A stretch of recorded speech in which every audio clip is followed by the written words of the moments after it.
la grabación quedó activada. Vamos a dar comienzo a la clase de este día, 2 de febrero del 21, del año 21, y vamos a continuar con el tema 1.4, que es las relaciones que tiene el derecho penal juvenil con otras áreas del derecho.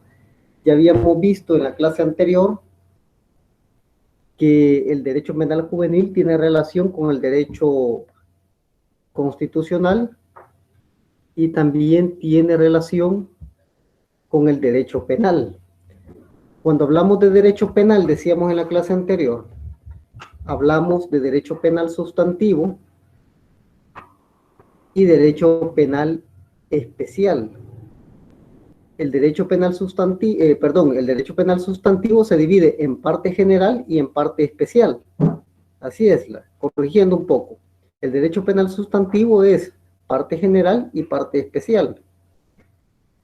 Entonces, en dos clases anteriores, comenzamos a ver que el derecho penal juvenil contiene en la ley penal juvenil derecho penal general en las primeras disposiciones, pero este derecho penal general no es suficiente. Toca que ir a buscar el complemento al Código Penal en la parte general. Y entonces comenzábamos a ver que lo primero que encontramos en la parte general son los principios fundamentales del derecho penal, que consisten en el principio de legalidad, el principio de lesividad, principio de dignidad humana, principio de proporcionalidad, principio de culpabilidad y principio de necesidad. Entonces, en la clase anterior, básicamente hablamos del principio de culpabilidad. Ya no nos vamos a detener en ese principio para dar por terminados los principios fundamentales, que son muy importantes en la justicia penal juvenil, porque así como se aplican para adultos, también son aplicables para adolescentes, porque ellos delimitan el poder sancionador del Estado. ¿Por qué delimitan el poder sancionador del Estado? Porque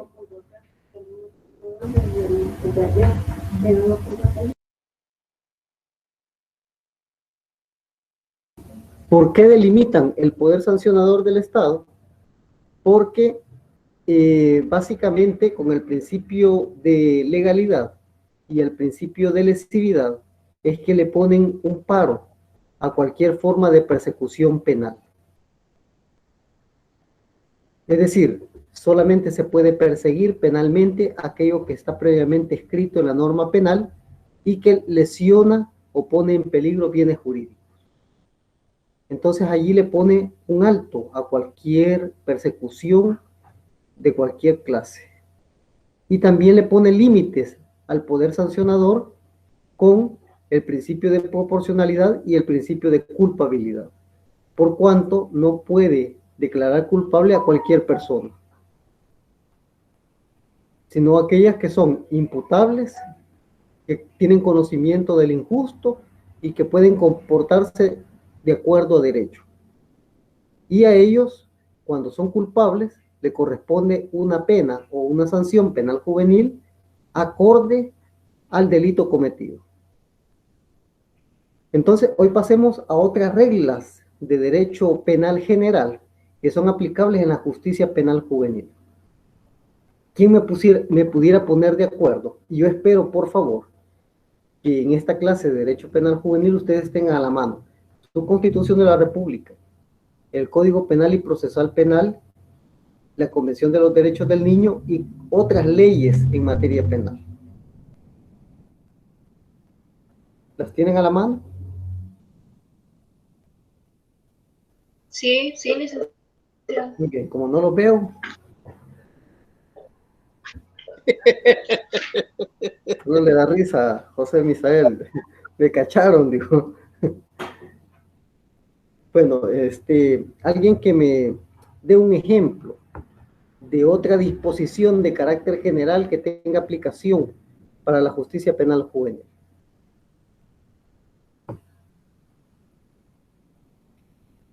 Principio del debido proceso. Ese es procesal. Estamos hablando de derecho penal sustantivo general.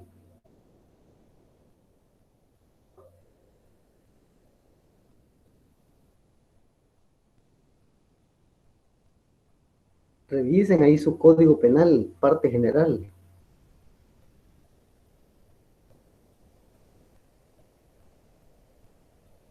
Dicen que lo tienen a la mano, ¿verdad? Licenciado, ¿podría repetir la pregunta? ¿Cómo no? En la parte general del Código Penal, después de los principios fundamentales, es decir, los principios fundamentales llegan del artículo 1 al artículo 6. Después de ese artículo, comienzan una serie de disposiciones de carácter general. Entonces, veamos si todas esas disposiciones de carácter general tienen aplicación en la justicia penal juvenil. ¿Qué piensan ustedes?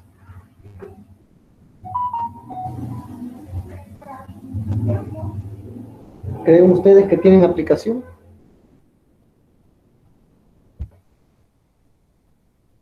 Principio de Yo dignidad pienso que humana. Ese es un principio fundamental que ya lo vimos. Estoy hablando de otras disposiciones de carácter general. Licenciado, después del artículo 6, yo pienso que sí tiene relación porque nos está hablando de la territorialidad. Territorialidad. Por ejemplo, la territorialidad, la acaba de mencionar usted. ¿En qué consiste el principio de territorialidad? Vamos a ver. Bueno, Mercedes. dice que la ley penal se aplica a los hechos punibles cometidos en el territorio de la República o en los lugares sometidos a la jurisdicción. A su jurisdicción, correcto. Y entonces, ¿cuál es el territorio de la República Nacional? Todo El Salvador. Todo El Salvador y las embajadas. ¿Y qué comprende El Salvador?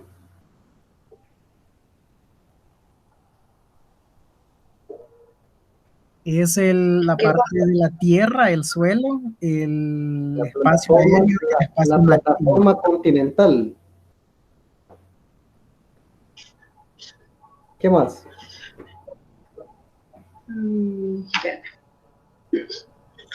Es decir, ahí está bien, Brian, lo que usted acaba de decir. Lo que es la parte terrestre es la plataforma continental. Pero hay otra parte que no constituye la plataforma continental.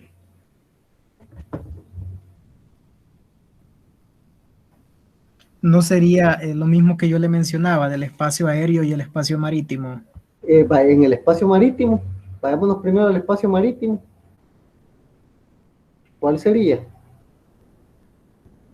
Según entiendo, son 200 millas náuticas. Lo primero que debemos de mencionar es que hay islas en el país. Y entonces las islas que están reconocidas como parte del territorio nacional son territorio nacional y por tanto parte de la jurisdicción de El Salvador. Si hay alguna isla que no esté reconocida como parte del territorio nacional, por mucho que El Salvador se la acredite, no es parte del territorio nacional y no puede ejercer jurisdicción. ¿O acaso El Salvador ejerce jurisdicción en la isla de Zacatillo? ¿O en la isla Conejo? Famosa, ¿verdad? Durante hace algún tiempo.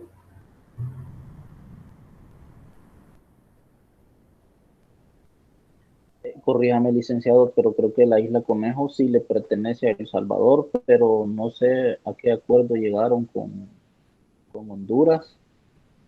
Pero no ejerce jurisdicción. La están custodiando. Pero no ejerce jurisdicción, de hecho, muy probablemente la vaya a perder. Si es que no ya la perdió, porque en materia de territorio internacional, para que un Estado se le reconozca soberanía sobre un determinado territorio, no solamente tiene que justificarlo, sino que también tiene que demostrar que ejerce soberanía sobre ese territorio. ¿Demuestra El Salvador que tiene soberanía sobre ese territorio? O sea, recuperarla por la fuerza. No necesariamente, sino que nunca ejerció una actitud de dominio sobre ese territorio. El territorio lo dejó así, como abandonado. Según tengo entendido, aunque no sé si habrá documentos respecto a eso, licenciado, es que esa isla, El Salvador se la cedió a Honduras, no como territorio, sino para custodiar ahí eh, por la guerrilla, que en tiempos de Por el guerra, tiempo de la guerra, sí. ajá, que en tiempos de guerra cuando iban huyendo, huían hacia Honduras O y para los que evitar el iban, paso de tráfico de armas. del tráfico de armas.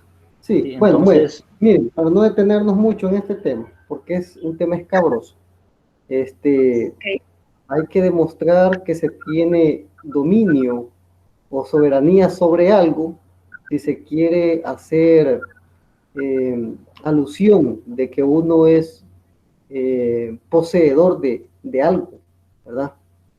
Entonces, eh, espero que a los hombres les quepa ahí la noción.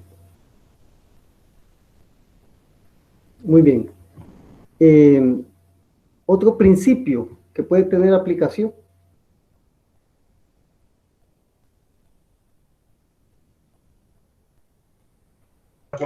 Lick, una pregunta.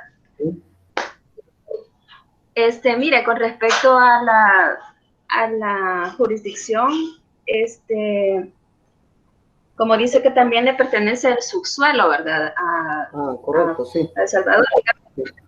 O sea que si yo, digamos, si en un terreno de mi propiedad apareciera petróleo o yo encontrara un barril con dinero, o sea, eso le pertenece al Estado.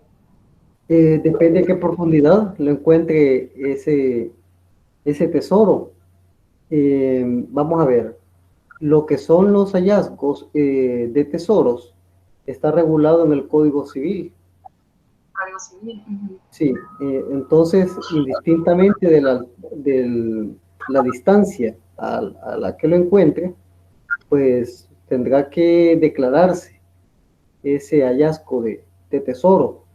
Si son aspectos de carácter que provienen propiamente de la naturaleza, como el petróleo, pertenecen al Estado, porque este proviene del subsuelo.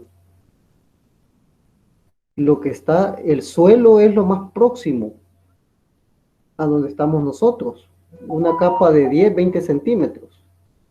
Abajo de esa capa de 10, 20 centímetros ya estamos hablando de subsuelo. Por lo tanto, el subsuelo, ¿a quién le pertenece? Al Estado. Al Estado, correcto. Inclusive para hacer un pozo de agua hay que pedir permiso al Estado, aunque en la práctica muchos lugares no lo hacen. Gracias. Brian decía algo también hace un momento, que se reconoce en la Constitución 200 millas náuticas o marinas. ¿Será cierto eso?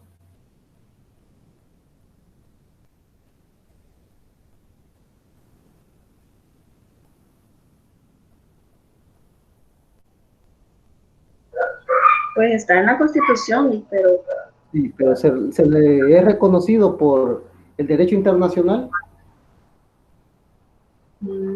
sí, ¿Qué dice el derecho internacional respecto de la soberanía en tierras en zona marítima? En zona marítima, el derecho internacional solamente reconoce 12 millas náuticas o 12 millas marinas.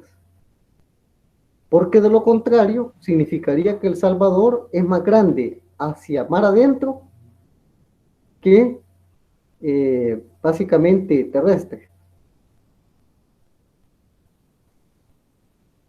pero en la práctica creo que así es, licenciado. Son las 200 millas náuticas las que Para El tiene. Salvador, Sí, para El para El Salvador, Salvador, porque pero El Salvador, internacionalmente no se lo reconocen. pero El Salvador siempre ejerce este, ¿cómo podríamos decir? Ejerce su autoridad en esas aguas marítimas, como decía usted hace poco, que hay que ejercer autoridad. Sí, Entonces siempre correcto, lo hace. pero si se da un conflicto internacional en esa área, pues difícilmente se lo va a reconocer el derecho internacional a El Salvador.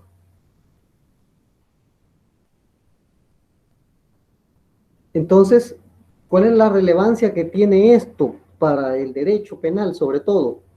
En la parte de la extensión marítima, es que los delitos cometidos en la franja de 12 millas náuticas son delitos cometidos en territorio nacional.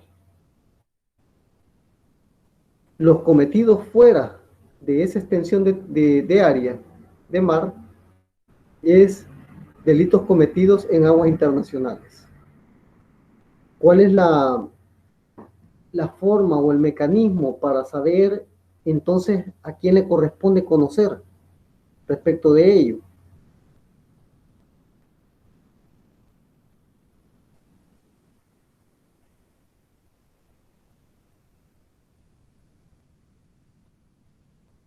Supónganse ustedes que el delito acontece en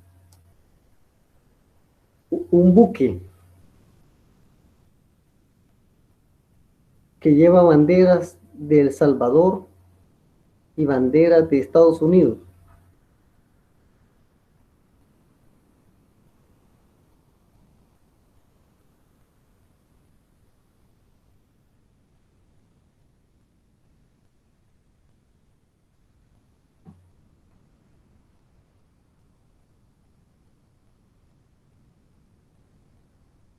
A ver, Xiomara, ¿usted qué cree?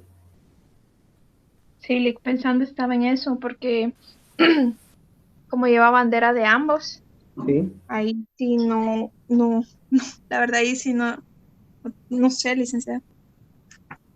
Bueno, según el derecho internacional, los acontecimientos en buques que llevan la bandera de determinado país se tienen por reconocidos que pertenecen o que suceden al país de la bandera.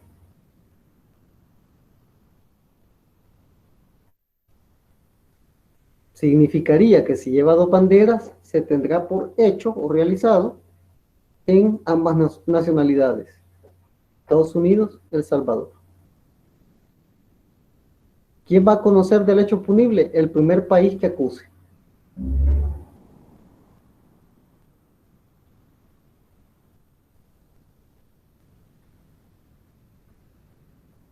¿Se comprende esta parte?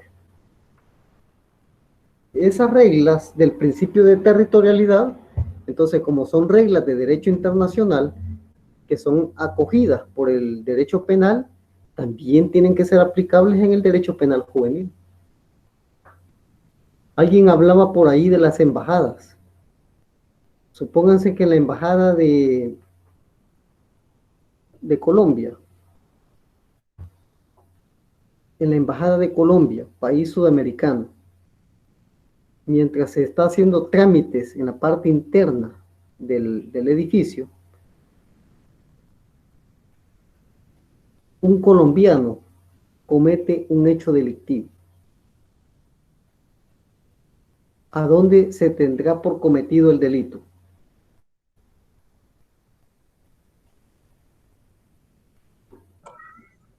En territorio colombiano. La embajada, no me dijo alguien que las embajadas pertenecen a los países que representan, ¿no? Por eso las embajadas,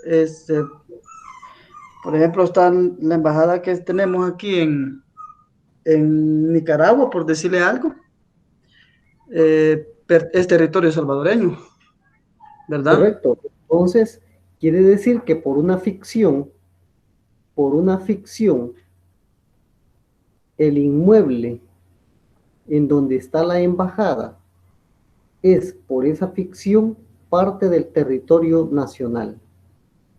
El hecho se tiene por cometido en territorio salvadoreño. ¿Quién podrá perseguir penalmente entonces a este colombiano que comete el hecho en territorio de la Embajada de El Salvador? ¿Puede perseguirlo penalmente El Salvador? Sí, podría hacerlo. Muy bien. Entonces ahí caemos en otro principio que está allí en la parte general del Código Penal, que es el principio de personalidad. En primer lugar, se puede perseguir penalmente a todo aquel connacional que comete un hecho delictivo, tanto a nivel nacional, a nivel de territorio nacional, como a nivel internacional, porque existe una primera regla que dice que el derecho penal persigue a sus conciudadanos. Es decir, el derecho penal salvadoreño va a perseguir a sus conciudadanos, estén donde estén. Esa es la primera regla. Pero también va a depender de que el otro país no ejerza una acción penal previamente. Por ejemplo, si este colombiano que cometió el hecho delictivo en la Embajada de El Salvador puede acusarlo penalmente. Pero como el derecho penal del país puede perseguir a su conciudadano, también Colombia lo puede perseguir penalmente. ¿A qué país le conviene más proteger a su conciudadano penalmente?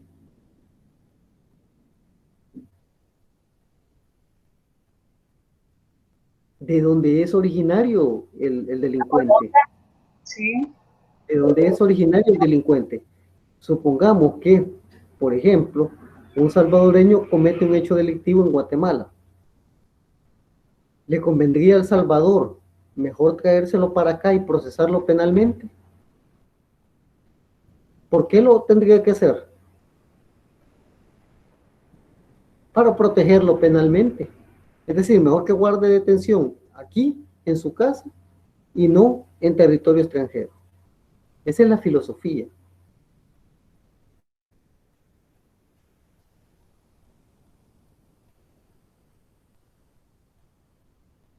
¿Estamos claros? Sí. Sí, solo como comentario extra, yo recuerdo, no sé, me corrigió usted, que en ese caso también podía aplicarse como de la ley más favorable en el tiempo, parece que se llama el otro cuando hay conflicto de leyes en el tiempo.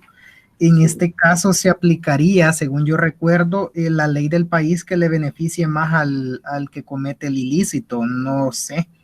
No, eso tiene que ver más que con la ley más favorable en el tiempo, tiene que ver siempre con el principio de personalidad.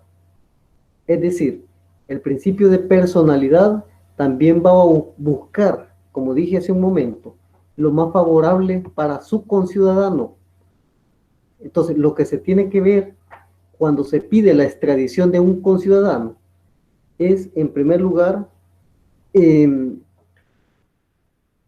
la penalidad que le va a corresponder al país que lo está reclamando sea de menor intensidad. Por ejemplo, ¿se acuerdan del caso de León, que estuvo procesado en Cuba y condenado por actos de terrorismo y homicidio? ¿No se acuerdan? ¿No oyeron esa noticia? Sí, yo sí lo oí. Es que ya estamos viejitos. Ya fue ya hace ratos. Fue hace como unos 10 años quizás. No sé si fue el caso de unas bombas que fue a poner el Unas bombas baboso ese por allá. que se colocaron por allá o que se iban a poner. Bueno, se colocaron unas y le encontraron también dispositivos para colocar bombas. Entonces, él fue procesado por actos de terrorismo y por actos preparatorios, porque le encontraron dispositivos. Entonces, El Salvador quiso pedir la extradición de él, pero se la denegó Cuba. ¿Por qué se la denegó Cuba? Porque no tenía tratado de extradición con El Salvador. Pero también por qué le convenía a El Salvador pedir extraditaran para este país a Oscar de León, creo que se llamaba. No sé si me estaré equivocando con el nombre, pero es de apellido de León. ¿Por qué le convenía a El Salvador pedirlo? Porque la penalidad que Cuba le iba a imponer, ¿qué era? Pena de muerte.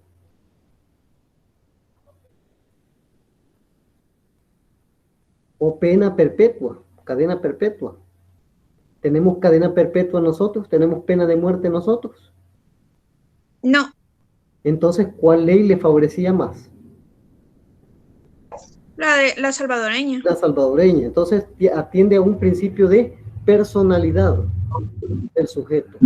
Licenciado, Sí, entonces en el caso de, bueno, hablándolo así, de Mauricio Funes, que tiene doble nacionalidad, pues nicaragüense y la de salvadoreña, entonces si cometiera un delito que amerite la pena de muerte, suponiéndolo en Nicaragua, entonces él pudiera regresar aquí al país, como nosotros no tenemos pena de muerte, ¿verdad? sí, claro, él se regresaría corriendo, ¿verdad? Ajá. Mejor que lo metan aquí unos tantos años, ¿verdad? Entonces que lo vayan a penalizar de muerte por allá. Vamos a ver, entonces quiere decir que el principio de territorialidad y el principio de personalidad son aplicables también en el derecho penal juvenil. Un adolescente que comete un delito en país extranjero o en territorio nacional, se le va a buscar la preferencia del derecho penal salvadoreño, en este caso el derecho penal juvenil. Hay otro principio que tiene que ver con la ley más favorable en el tiempo, que mencionaba alguien de ustedes. Acuérdense que la Constitución de la República prohíbe la aplicación retroactiva de la ley. Es decir, cuando se crea una norma, y sobre todo una norma penal, se espera que la norma penal se aplique desde el momento de su vigencia hacia adelante y no hacia atrás. Pero ¿en qué casos puede operar la norma penal hacia atrás? ¿Recuerdan ustedes? El principio de retroactividad. Por eso, pero ¿en qué casos puede operar la norma penal hacia atrás? Cuando se aplica el endovio pro reo, Sí, Xiomara. Cuando ya ha sido iniciado con anterioridad, No, pero principalmente hablando. que le favorezca al reo. Bueno, usted está hablando de que, por ejemplo, alguien está siendo procesado por, ustedes saben cómo se llama este hecho punible, que es un derivado de otros delitos, en el cual no se puede determinar que haya participado de un hurto, de un robo, etcétera, pero le encuentran objetos que no puede demostrar su legítima pertenencia. El de receptación, creo que es. Correcto, magnífico. Hace años este constituía delito, ahora es delito o es falta.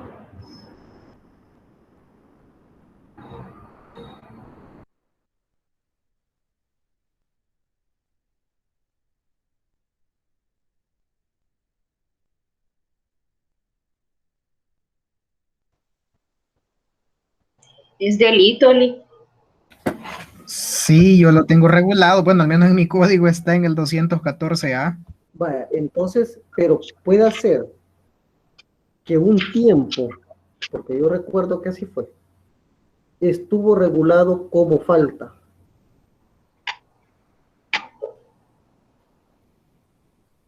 Hace como 10 años estuvo regulado como falta.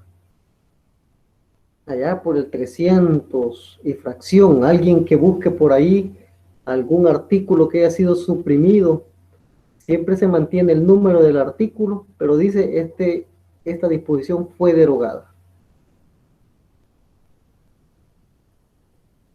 Allá por donde está el hurto constitutivo de falta.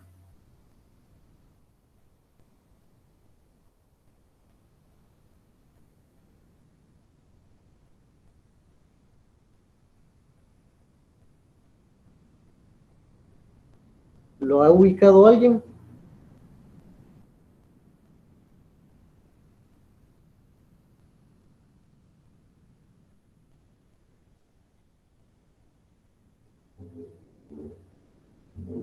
¿300 cuánto dijo, Lee? Allá por donde está el hurto constitutivo de falta. 376 por ahí. Encuentro apropiación irregular, pero el de receptación como tal, no. No le aparece, muy bien. Entonces, pero... el de receptación está en el 214A, porque el 214 pero antes es extorsión, pero ha sido derogado. Está en 214A, receptación. Sí, pero antes estuvo como falta, estuvo regulado como falta en el Código Penal. Entonces quiere decir que durante ese tiempo era más favorable aplicarlo como falta que aplicarlo como delito. Entonces significa que cuando se agrava una pena por un delito X, pero el hecho ocurrió anteriormente, se mantiene la vigencia de aquella disposición durante el tiempo para perseguir los delitos cometidos en aquel momento. A eso se le conoce como ultraactividad de la norma. En cambio, la retroactividad significa que una norma nueva viene a ser favorable a hechos cometidos con anterioridad.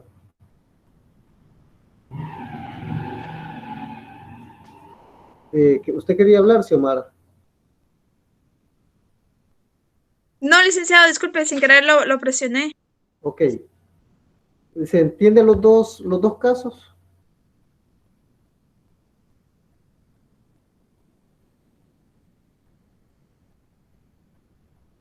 ¿Aló? ¿Se entienden los dos casos? Licenciado, ¿podría nuevamente explicar ese principio que mencionó, el último? Okay. El principio no es sí, el principio de ultraactividad es diferente, en el sentido de que la ultraactividad tiene que ver con las normas favorables en el pasado y que el hecho se viene persiguiendo. El hecho se viene persiguiendo y es hasta en el futuro que se logra procesar por ese hecho. Ya en el futuro, la norma penal ha tenido una reforma en agravación. ¿Cuál norma hay que aplicarle? ¿La vigente o la anterior? Este principio, licenciado, se ha visto en el caso de los jesuitas y el Mozote también, ¿verdad? Correcto.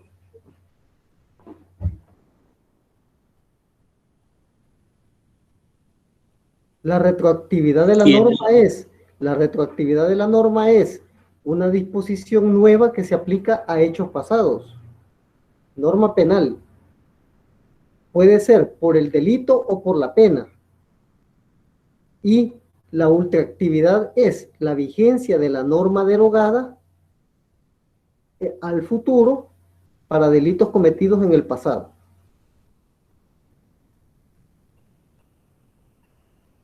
Entonces se le aplicaría la vigente.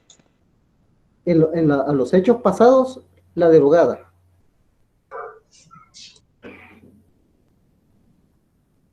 En la ultraactividad. En la ultraactividad. Siempre y cuando mantenga su vigencia de procesamiento. Un ejemplo en el caso de violación que se cometió en el pasado Sí. Y en el pasado se podía conciliar, pero actualmente ya no se puede conciliar respecto a eso. Sí, vamos a ver. Pero esa es una situación de procesabilidad, la conciliación. No es una cuestión sustantiva penal. Ahorita nos interesan las reglas de carácter sustantivo. En cambio, la conciliación es una cuestión de procesabilidad, es decir, de procesamiento, de materia procesal. Pero en materia sustantiva, el delito de violación para el caso prescribía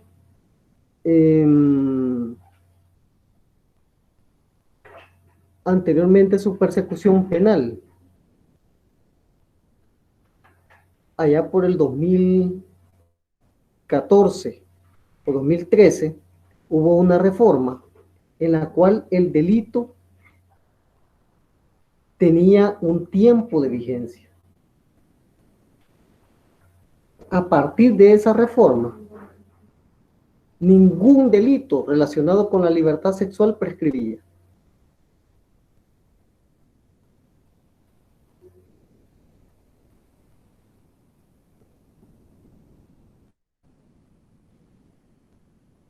Entonces, ¿qué sucedería por un comportamiento ilícito cometido antes del 2013 de naturaleza sexual?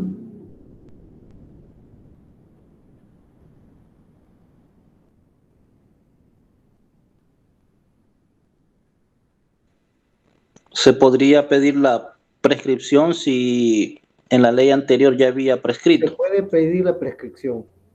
Alguien diría, pero la prescripción es cuestión de procesabilidad. Bueno, ya vamos a ver. Pero quiere decir que entonces a partir del 2013 ya no prescriben. Se pueden seguir persiguiendo penalmente. Muy bien. Veamos otra regla en materia general que puede ser aplicable en materia penal juvenil. Coge en su código penal a partir del artículo 7 hasta el 127, que se les venga en mente. ¿Qué creen ustedes que se puede aplicar? Ah, ya me acordé, y es importante. Las reglas sobre autoría y participación. Este es fundamental. El artículo 1 de la Ley Penal Juvenil, como dice en la letra A. ¿Alguien que lo lea? Artículo 1 de la Ley Penal Juvenil, letra A. Si usted lo leo yo. Por favor. Dice regular los derechos del menor a quien se le atribuyere o declarare ser autor o partícipe de la comisión de una infracción penal. Hasta ahí nomás. Que fuere autor de infracción penal. Y nos dice algo la Ley Penal Juvenil sobre quiénes son autores o partícipes de una infracción penal.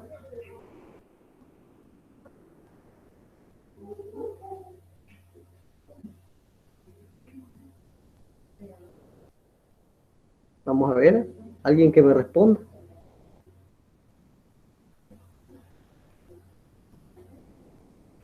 Repita la pregunta, Lick. Si observan ustedes en la Ley Penal Juvenil, si encuentran alguna disposición que nos aclare quiénes son autores y partícipes de una infracción penal.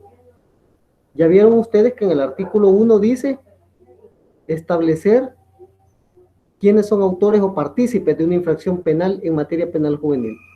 Pero nos aclara quiénes son autores y quiénes son partícipes.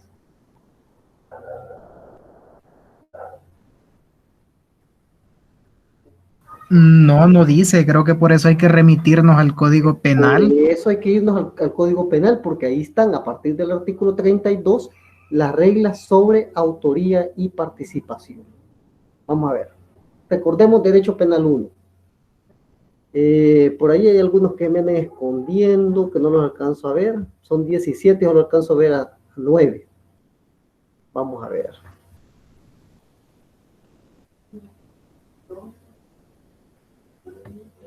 Xiomara. Ah, bueno, usted está participando. Verónica. Hoy no le he visto activa. Aló. Hola, Verónica.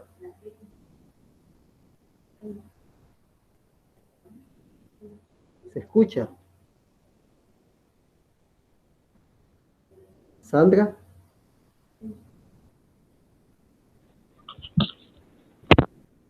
Sandra sí está. Muy bien. Diga. Sandra, ¿quiénes son autores en una actividad ilícita?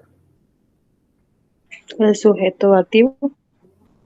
¿Y qué grados de autoría hay?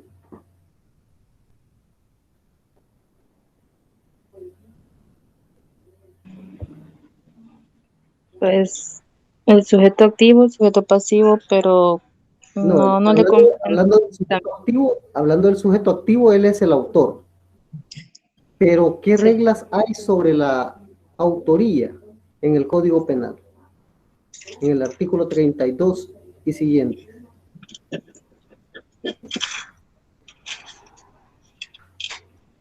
Permítame.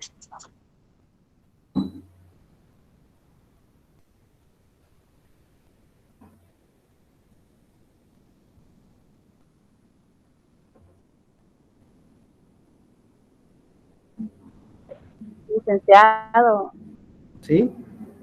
están los coactores, los cómplices necesarios, los partícipes. Hay otros más que no recuerdo, pero son varios, son como unos 8 los que participan. Sí, muy bien.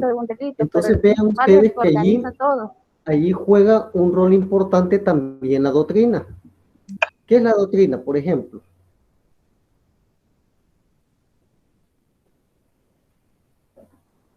¿Es una fuente de derecho, licenciado?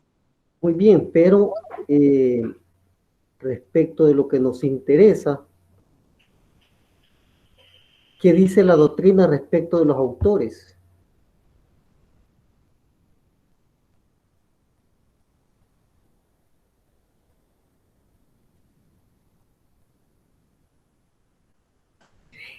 Licenciado, lo que recuerdo del autor de inmediato es el que realiza la acción. O sea, es decir que cuando se comienza en este momento sería como la utilización del instrumento como tal. Correcto.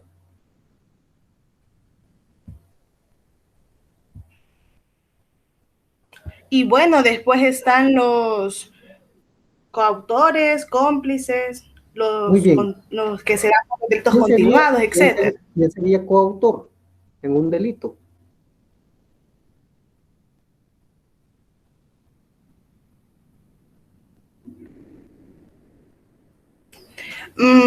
Si no mal lo recuerdo, creo que recaería en lo mismo, como cuando se hace el aporte al hecho punible, el primer aporte al hecho punible. Es decir, ya no estamos hablando de un sujeto individual que participa, sino que estamos hablando de una pluralidad de sujetos que participan activamente con un codominio de la acción. Es decir, ya no soy yo solo, sino que soy yo y alguien más coparticipando de la realización del delito. Tal vez no haciendo los mismos roles, pero con un codominio funcional de la acción. Entonces, pero ¿quién es al que se le llama el que está detrás de nosotros?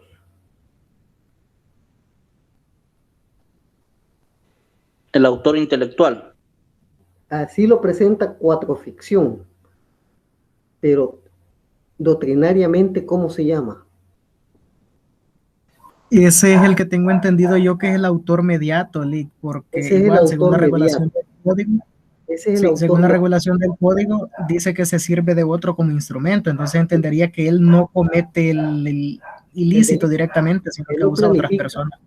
Él lo planifica, por eso es que le llaman el autor intelectual, porque él es el que lo planifica, él es el que contrata a otros para que lo ejecuten, a los autores materiales. El autor material es el que realiza el trabajo que no quiere hacer el autor mediato, el que se ensucia las manos. El otro no se quiere ensuciar las manos. ¿Se comprende ahí la diferencia? Tenemos un autor mediato, un autor directo y coautores directos.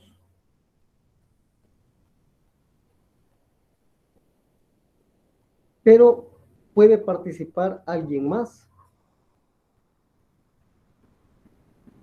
¿Cómo se le Los llama? instigadores.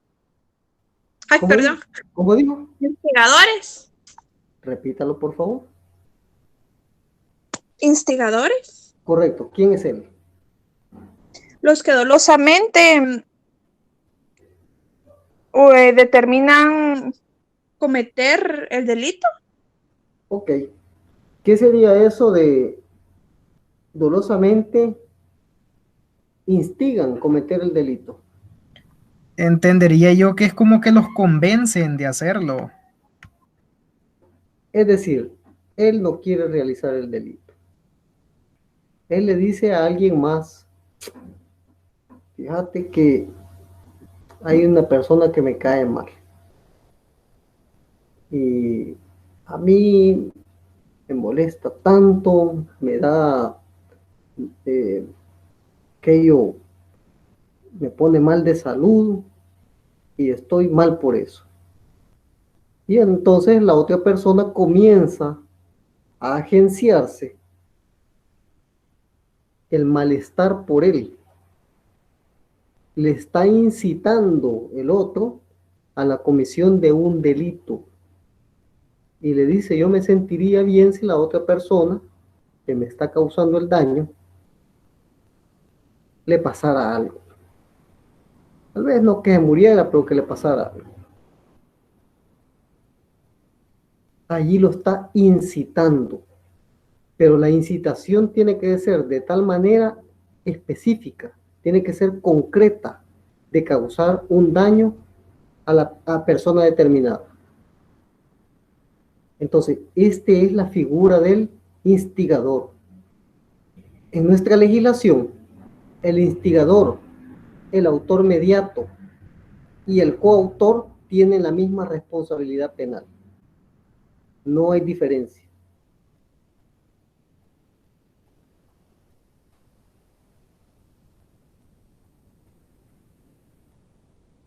¿En qué caso se puede vislumbrar esta figura del instigador, por ejemplo?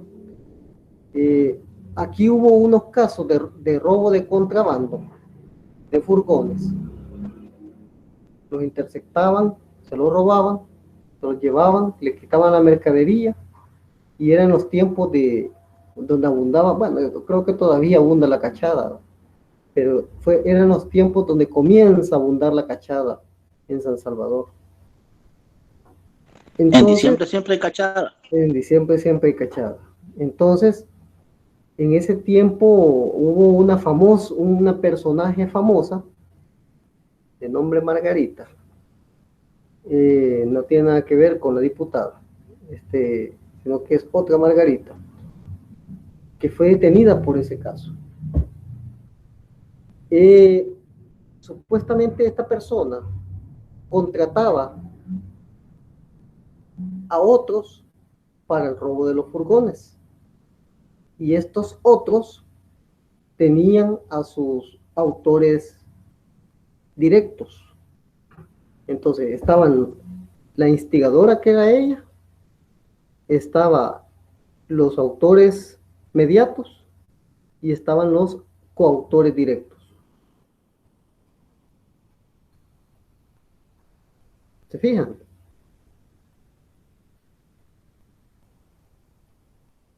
En el tema de la delincuencia organizada, es un problema eso, de establecer quiénes son coautores y quiénes son partícipes. Vámonos a las reglas de participación. ¿Quiénes son los partícipes?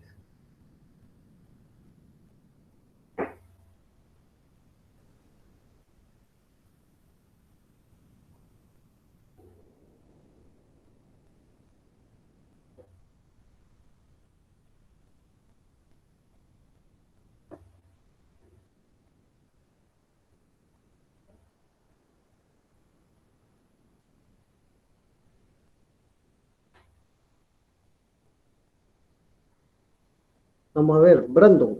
Rafael, ha abandonado, se corrió. Se le fue la señal. Brandon, ¿estás en línea?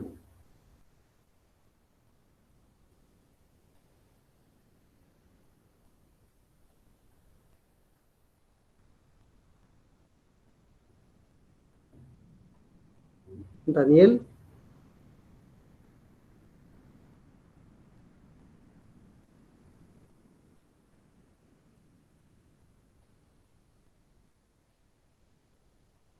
Manuel Amílcar. Hola, Lick. Vamos a ver. ¿Quiénes son los partícipes en la comisión de un delito?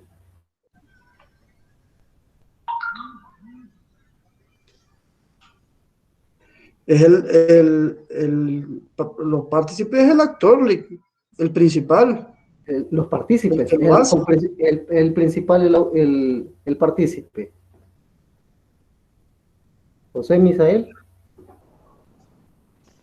Sí, el partícipe son los que, valga la redundancia, tienen alguna participación en un hecho delictivo. En el caso que mencionaba usted de los furgones, digamos que roban un furgón y lo van a dejar a la casa de una persona que esta persona no participó directamente en el hecho, pero sí está permitiendo que el furgón que está robado lo estén guardando ahí en su vivienda.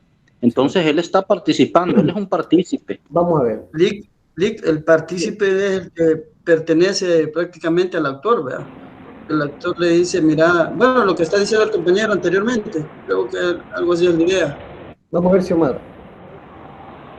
Yo tengo entendido que los partícipes sería el cómplice, que podría ser no alguien que directamente participe en el hecho, sino que si digamos yo le digo a alguien, mira, este camión lleva X cosa y esto vale tanto, y ya le meto así como una promesa de ayudarle, aunque yo no haga nada. Podría ser de esa manera cómplice. Vamos a ver, el Código Penal. Licenciado. Vamos a ver, Brandon. Sí, disculpe que no puedo responder tan rápido porque vengo manejando en motocicleta. Pero sí, Bueno, entonces no se preocupe, Brandon, por favor. En el caso de los partícipes, yo tengo se va a accidentar y me va a echar la culpa a mí. No, estoy aquí en Oriyeli. En el caso de los van a robar el celular y me van a echar la culpa a mí. En medio de los va a ser partícipe. Yo lo mandé Vamos a ver. Esos los partícipes, yo tengo entendido que son prácticamente personas que prestan una cooperación de tal manera de que ellos saben que están realizando el acto delictivo, es decir, tienen el dolo de cometerlo, y pueden ser necesarios o no necesarios. Correcto, así es.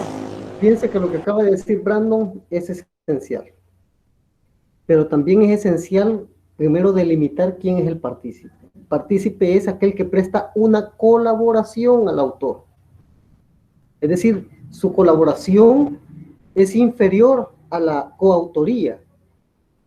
¿Cuál es la diferencia entre el partícipe y el coautor o el autor? Para eso hay varias teorías que explican esa diferencia. Está una teoría que se llama teoría material de la acción.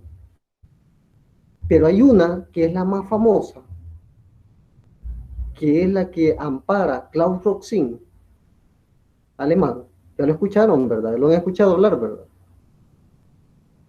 ¿Cómo dijo? Disculpe. Klaus Roxin. Es alemán. Klaus Roxin establece la teoría de el codominio funcional de la acción.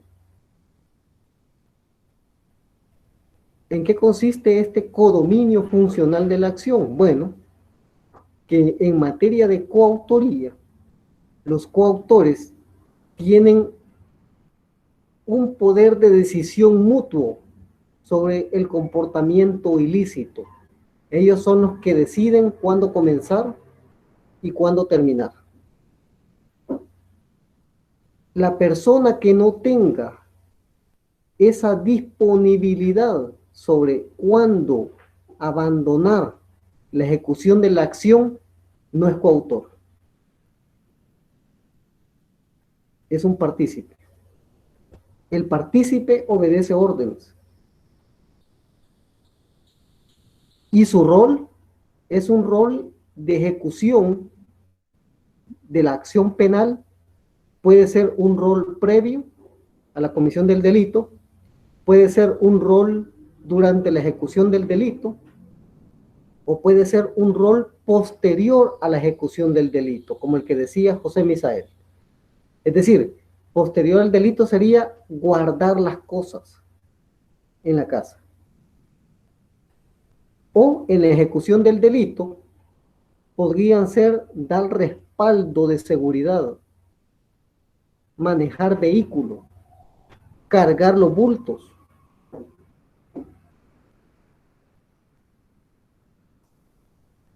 Previos a la ejecución del delito, conseguir armas, conseguir información, llaves, por ejemplo. Licenciado, perdón. ¿Cómo no? Un partícipe sería el ejemplo vivo de la situación que se dio en la Universidad de El Salvador hace años. ¿Respecto de qué? Donde mataron a unos policías de la UMO, no recuerdo cuál es el apellido, Belloso, y que estaba una persona atrás de él sosteniéndole. ¿Pudo haber sido partícipe la persona que estuvo atrás? Según la teoría del dominio material, era partícipe. Pero según la teoría del codominio funcional, era coautor. Es decir, su rol no solamente se dedicaba a estarle dando apoyo allí, te tengo agarrado de los hombros por la parte de atrás, para darte respaldo de que el arma cuando percute, no sé, porque era un arma de calibre pesado, ¿verdad? ¿Qué tipo de arma era? ¿Un M16? Era un M16. ¿Verdad? Sí, me recuerdo bien la noticia. Cuyo efecto al momento de percutar el proyectil es que hace retroceder a la persona, ¿o no? Sí, licenciado. Ok, entonces significa de que hay que tener un apoyo en la parte de atrás. Ese apoyo, ¿quién lo estaba dando? El compañero. Pero no solamente era un apoyo moral o un apoyo físico sino que era parte de la ejecución que ya estaba previamente determinada y que se veía en ellos que se estaba ejecutando por una convicción propia de ambos sujetos. ¿Se ve cuál es la situación ahí? Sí, se ve como que sí, él aparte de eso le daba como seguridad, no seguridad de confianza, sino de que mientras él efectuaba los disparos, el que estaba atrás estaba pendiente que nadie se le fuera a acercar o se le fuera a abalanzar. Correcto. A eso me refiero cuando digo seguridad. Por esa razón se les condenó como coautores del delito. ¿Sí, David? Licenciado, otro ejemplo que se pudiera dar es el caso de la extorsión, ¿verdad? Que una persona llama y otra persona pasa a recoger la extorsión Fíjese, David y compañeros, de que yo tengo mis ciertas reservas con la situación del delito de extorsión, porque ustedes conocen las disposiciones a partir del 2015, con base a las reformas del 2015 que han estudiado. Y no sé si han visto o alcanzaron a ver cómo estaba establecido en el Código Penal, en el artículo 214, el delito de extorsión. Ahora el delito de extorsión está en una ley especial, en una ley específica, ¿verdad? ¿Cuál es la diferencia del delito de extorsión que estaba en el 214 del Código Penal y el delito de extorsión que ahora está en la ley especial?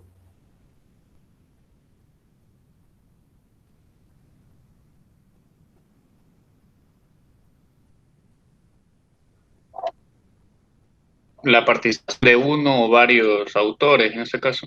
Que no importa el rol, ahí lo dice el artículo 3, que no importa el rol que desempeñe cualquiera de los que se ven en el desenvolvimiento del delito, no importa cuál sea el rol que tenga, todos van a ser coautores del delito. Hombre, eso raya con las disposiciones fundamentales del derecho penal, porque no es lo mismo el rol que juega un partícipe a un rol que juega un autor.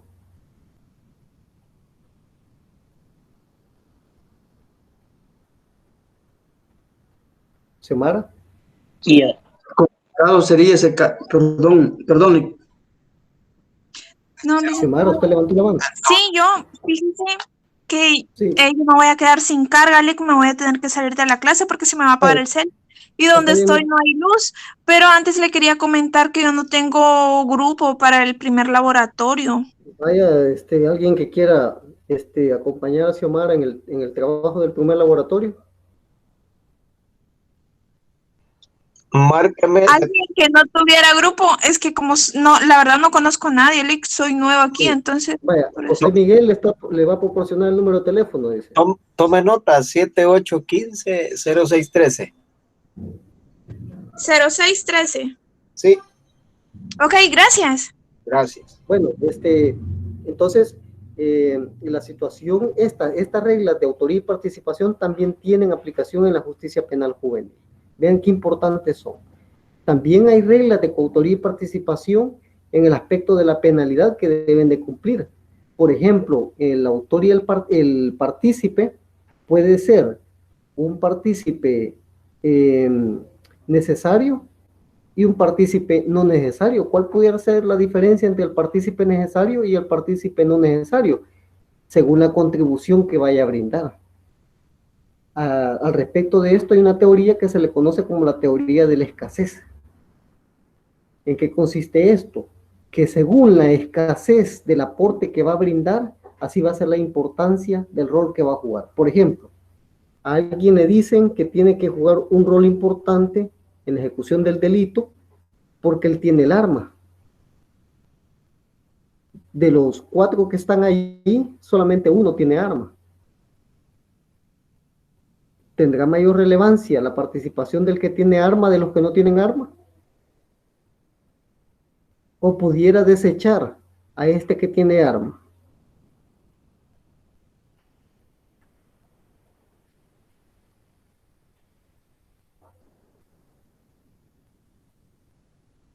No, no lo puede desechar. Muy bien, es importante, es relevante la participación que él tiene que brindar. Entonces es un partícipe necesario. Por ejemplo, se vuelve partícipe necesario aquel que aporta las llaves del establecimiento donde van a ingresar. Esta persona que aporta las llaves del lugar donde van a ingresar es porque trabaja en el lugar. Entonces se vuelve un partícipe necesario, un cómplice necesario. El cómplice necesario entonces sería aquel sin el cual no se podría realizar el hecho. Al menos tiene un rol fundamental para la ejecución del hecho, para facilitar el hecho.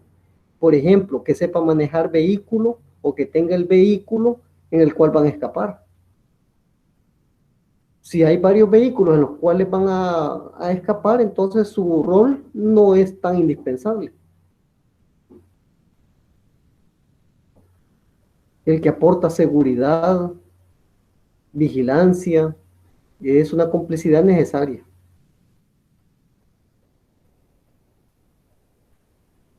¿Estamos claros?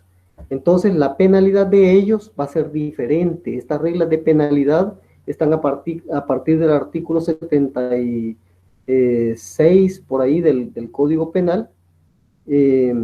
Entonces, las reglas de autoría y participación que están a partir del artículo 32 al 36 y del 72 en adelante del Código Penal, donde están las penalidades de estos, también tienen aplicación en la justicia penal juvenil.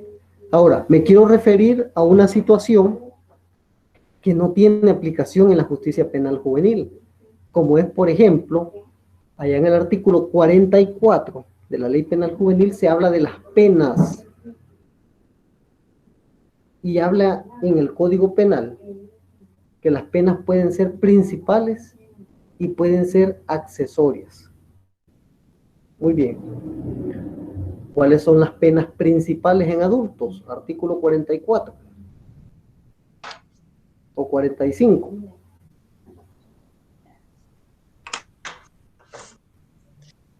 Manuel. Artículo 45. Vamos a ver. Artículo 45. Colaboración y auxilio. No, estamos hablando del Código Penal. Artículo 45. Son penas principales. 1. La pena de prisión cuya duración será de 6 meses a 60 años. En los casos previstos... Solo mencione los nombres de las penas. En los casos de cumplimiento de la pena... número 2, la pena de arresto de fin de semana. ¿Sí? Número 3, la pena de arresto domiciliario. Número 4, la pena de multa. Número 5, la pena de prestación de trabajo de utilidad pública. Ok, esas son las penas principales que operan en materia de justicia penal de adultos. La pena de prisión, arresto domiciliar, arresto de fines de trabajo, fines de semana, multa y trabajo de utilidad pública. Esas penas previstas en el Código Penal como principales no operan en la justicia penal juvenil. ¿Por qué razón? Porque en ese sentido, la Ley Penal Juvenil sí tiene sanciones previamente descritas. Y acuérdense que por principio de legalidad solamente se puede sancionar con las sanciones que están previamente determinadas en la ley especial. Estas sanciones son las que están en el artículo 8 de la Ley Penal Juvenil, como son la orientación y el apoyo sociofamiliar. Estamos hablando de la Ley Penal Juvenil en el artículo 8. La orientación y el apoyo sociofamiliar, la amonestación, la imposición de reglas de conducta, los servicios a la comunidad. Los servicios a la comunidad es parecido a los trabajos de utilidad pública, la libertad asistida y el internamiento. Esas son las sanciones penales juveniles. ¿Queda claro esta diferencia? ¿Esta situación? Sí, licenciado. Vamos a ver, Arles, ¿usted quería decir algo? ¿Queda claro? ¿Queda claro? Sí, una ¿Seguro? consulta. Pregunta de examen. Perfecto. En el caso de, bueno, hablamos de medidas, ¿no? En los cuales se le van a imponer al menor infractor en ese caso. Mire, le voy a hacer una aclaración. O sea, surge la pregunta. Le voy a hacer una aclaración antes de que haga la pregunta. Anoten allí que el término medida tiene una doble finalidad en materia penal juvenil. La medida es cautelar y tiene fines de sanción. Después voy a explicar más adelante eso en el tema, en la unidad número 2, qué es eso de medida cautelar y qué es eso de sanción. Licenciado, Pero ¿podría repetirlo de nuevo, por favor? El término medida. Sí, decía de que en materia penal juvenil, cuando habla de medida, se está refiriendo a que esta medida, es decir, las 6 que están descritas allí, tienen una doble intención. Pueden servir como medidas cautelares y pueden servir como sanciones. Entonces, como ahorita lo que estamos viendo es el tema de sanciones, nos interesa establecer que las sanciones están prescritas en la Ley Penal Juvenil y no hay por qué acudir al Código Penal. Eso es lo que me interesa que les quede claro ahorita, que como sanción penal juvenil no hay que acudir al Código Penal. Están prescritas, están previamente determinadas en la justicia penal juvenil. ¿Queda claro esto último? Sí, licenciado. Muy bien. Sí, licenciado, gracias. Entonces, pero luego viene un dilema, y espero abarcarlo en estos 20 minutos que me quedan. Luego viene un dilema. Ustedes se acuerdan bien que hay consecuencias que no son principales en materia penal de adultos, sino que son consecuencias accesorias. ¿Se acuerdan de eso? ¿Sí o no? ¿No sé? Sí, sí, licenciado. ¿De acuerdo usted? A usted le voy a preguntar entonces. Dígame, ¿cuáles pudieran ser algunas consecuencias accesorias por el delito en materia de adultos? Inhabilitación de alguna profesión, licenciado. ¿Cuándo ocurre la inhabilitación de la profesión? Cuando hay un delito culposo, en el caso del médico. Sí, la mala praxis, correcto, muy bien. O doloso, también puede ser doloso. No creo. Como no, por ejemplo, el que trafica con órganos, Ah, bueno, en ese caso sí. ¿verdad? O sea que sí puede haber un delito doloso, ¿verdad? Llega herido, lo ve con la camisa de la alianza y dice, no, este merece la muerte. O lo ve que llega con la camisa del águila y dice, no, este merece la muerte. No. O del Madrid, licenciado. Ya saqué a la luz sus sentimientos ocultos, ¿verdad? Tranquilo. Entonces, bueno, cambiemos de equipo, ¿va? Entonces, fíjense bien. Mercedes tiene razón cuando dice de que la inhabilitación especial en el ejercicio de una profesión puede operar cuando el delito está relacionado con esa profesión. Por ejemplo, un arquitecto que diseña mal estructuralmente una edificación, o un ingeniero, y el edificio se cae. Y no es por culpa de los materiales, es por culpa de cómo está diseñado. ¿Sobre quién recae la responsabilidad? Sobre el profesional. Sobre ese profesional. Muy bien. Un abogado que ejerce mal su profesión, mala defensa, en vez de ayudarle al defendido, lo termina de hundir.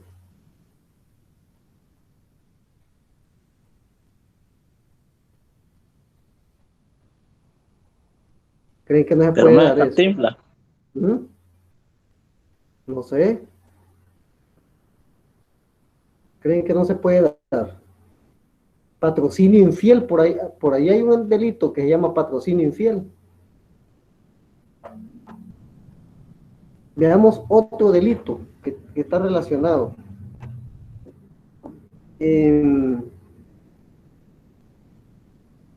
Los de falsedad, haciendo alusión a los notarios.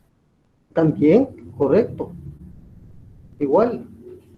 Entonces se puede inhabilitar, pero digamos que esto no nos atañería mucho a nuestro objeto de interés.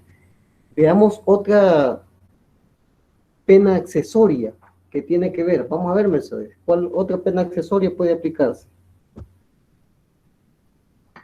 Dice acá la pena de expulsión del territorio nacional para los extranjeros. Para los extranjeros, ¿verdad? Ajá. Muy bien. Tenemos esa. Mire, acuérdeme de esa, expulsión del territorio nacional para los extranjeros. Ya vamos a ver. Bueno, otra es la pena de privación del derecho de conducir vehículos. Esa está interesante. Supongamos que un adolescente. ¿Hay adolescentes que manejan? ¿Sí o no? Sí, claro. Un montón que hay. Bastantes. Bastante, ¿verdad?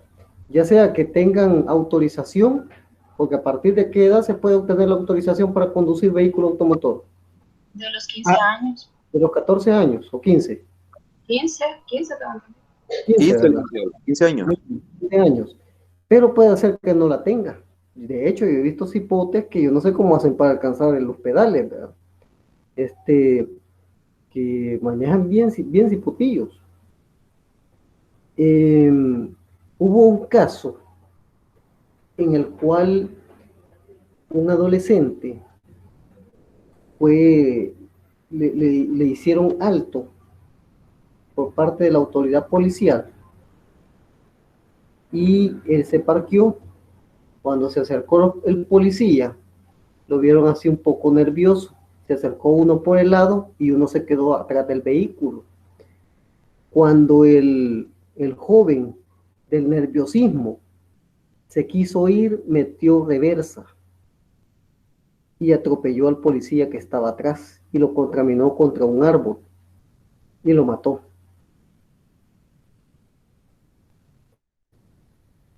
En ese mismo momento logró ser detenido porque el vehículo se le pagó y lo procesaron por homicidio doloso al principio, pero en el camino se demostró que era un homicidio culposo.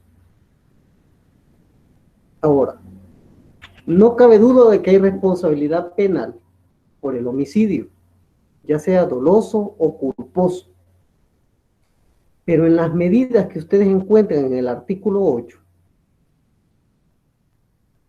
no aparece la restricción del derecho de conducir vehículo automotor, ¿o sí?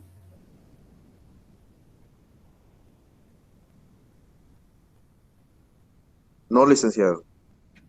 Y entonces, ¿cómo hacemos en esos casos? Quedan así, a la deriva, no puede seguir conduciendo, seguir atropellando gente. Licenciado, pero en un pasado creo que se pagaba una fianza, ¿verdad? Porque los menores tuvieran licencia. No, nada que ver con el tema ahorita. ¿Cómo hacemos allí? ¿Quién me da la solución? Les alojé por ahí un link, ¿verdad? De un artículo mío. ¿O no? No estoy hablando de libros, estoy hablando de un artículo.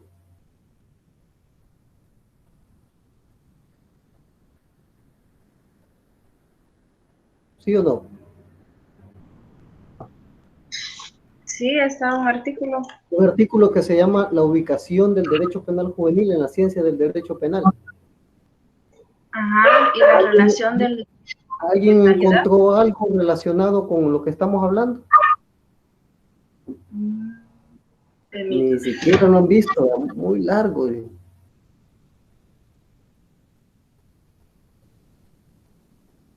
Yo honestamente no me había percatado, Lick, del enlace. Hasta ahorita lo estoy viendo.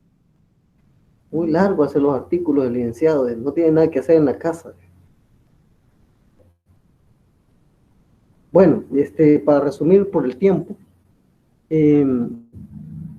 fíjense que esto es un tema de un poco de pensamiento, que qué hacer en esos casos. Y la solución es bastante fácil. Allá en el artículo relacionado a las reglas de conducta, ¿qué artículo es? Por favor, alguien que me ayude en la Ley Penal Juvenil. Está por el artículo 12.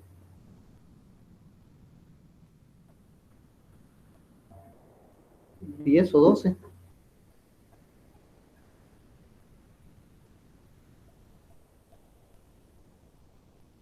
En el 12. 12.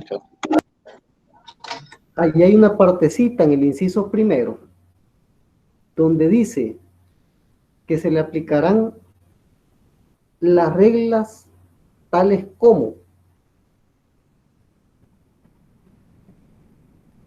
Entonces eso se considera como ejemplificativo. Imposición de reglas de conducta. Tales como. Cuando dice tales como, significa que las que están abajo de ese tales como, en literales, solo son algunos casos que se pueden implementar. Y pueden implementarse a través de esa figura, de tales como, otras que puedan ayudar a limitar su condición en el proceso. Y allí entraría la restricción del derecho de conducir vehículo automotor. Entonces, todas aquellas penas accesorias que están en el Código Penal que tengan que ver con reglas de comportamiento pueden ingresar por esa vía. Pero fíjense ustedes que no todas tienen la calidad de reglas de comportamiento. Otras son, en las penas accesorias, restricciones de derechos, como por ejemplo la pérdida de la autoridad parental. Pueden ejercer autoridad parental los menores de edad.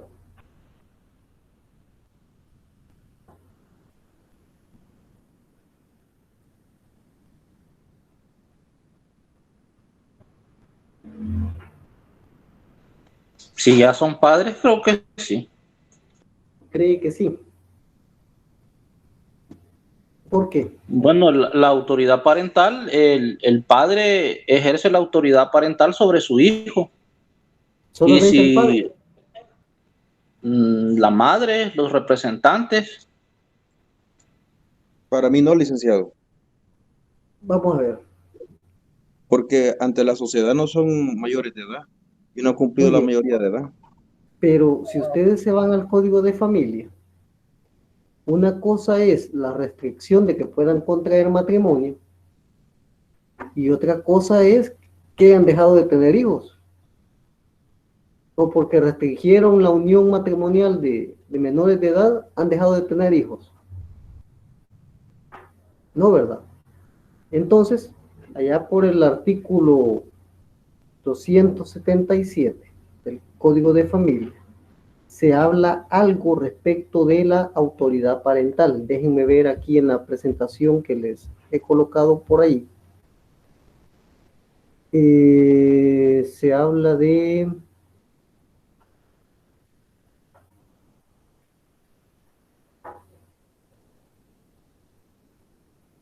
Más adelante lo hago mención, cuando hay relación con el derecho de familia. Cuando lleguemos a esa parte de la relación con el derecho de familia, ahí está relacionado específicamente esta situación que les estoy comentando. Pero ahorita, adelantando un poco, el hecho de que sean menores de edad no quiere decir que por tener hijos no pueden ejercer autoridad parental sobre sus hijos. El Código de Familia se los reconoce como tal, de que pueden ejercer la autoridad parental.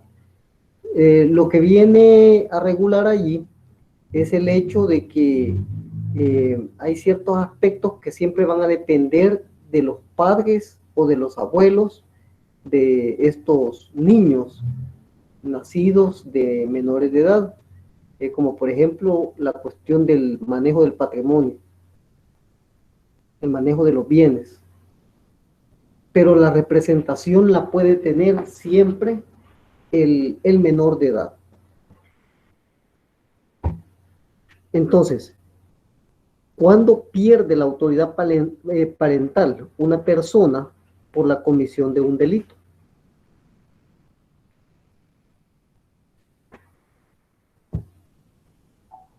Cuando comete un delito en contra de su hijo. Cuando comete un delito en contra de su hijo, correcto, como por ejemplo abuso, explotación, explotación sexual, violación, agresión sexual, delitos que están relacionados con el maltrato familiar. Entonces, en esos casos puede perder la autoridad parental, ya sea el padre o la madre. Entonces, esa regla habría que ver si puede ser atendible en materia penal juvenil. Por ejemplo, el padre maltratador o violador de su hijo tendrá derecho a continuar cerca de su hijo.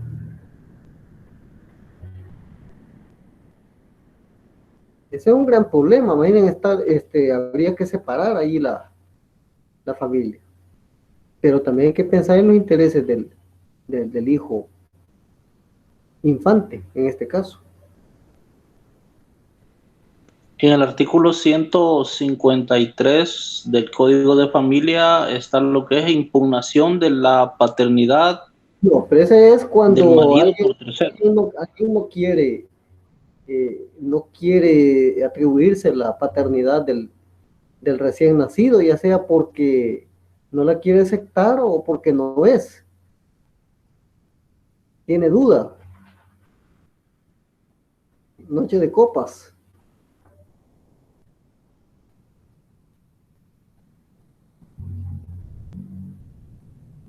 Pero la autoridad parental, la suspensión de la autoridad parental en materia de familia tiene sus reglas.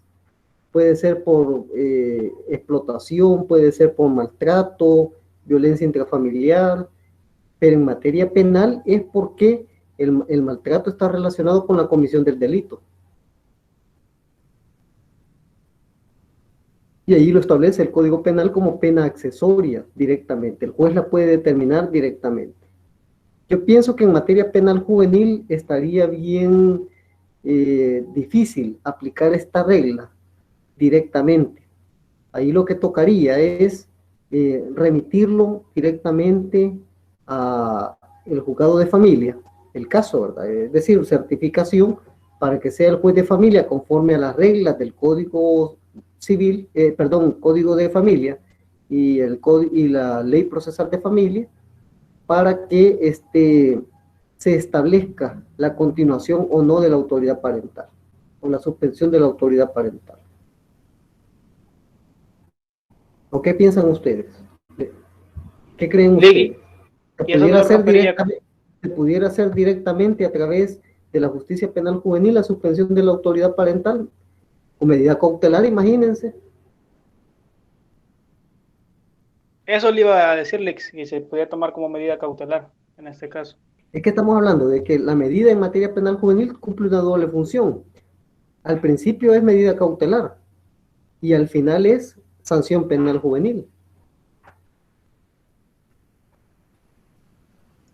Creería que como existe una materia especial en ese caso, que es el derecho de familia, lo que convendría hacer es certificar la sentencia o la resolución en ese caso que se dictamine la culpabilidad del menor y con eso buscar dentro de del juzgado especial de familia una suspensión o una pérdida de autoridad parental sobre... Sí.